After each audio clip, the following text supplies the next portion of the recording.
Balado, c'est en compagnie de Yves Martineau de l'Association des conducteurs de chiens de sang du Québec. Bonjour Yves. Bonjour Denis. Ça va bien? Oui. Oui. Yves, tu as un conseil à nous donner ce matin aux chasseurs qu'on devrait faire tout de suite après le tir. Bien, premièrement, quand on tire un gibier, on n'est pas toujours assis dans une cache. Il faut bien identifier l'endroit où on est. Oui.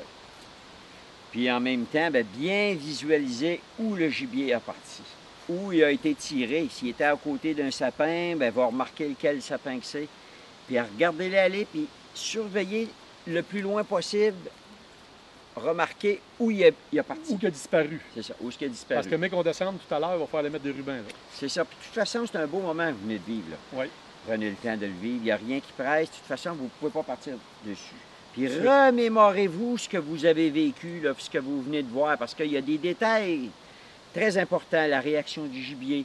Quand il est parti, qu'est-ce qu'il a fait? Y a-tu bêché du devant? Qu'est-ce qu'il a fait? Puis remémorez-vous ça comme il faut, parce que ça va vous aider, selon les indices que vous allez trouver tantôt, à diagnostiquer où qui a été touché. Ouais, ça peut aider le conducteur de sang aussi.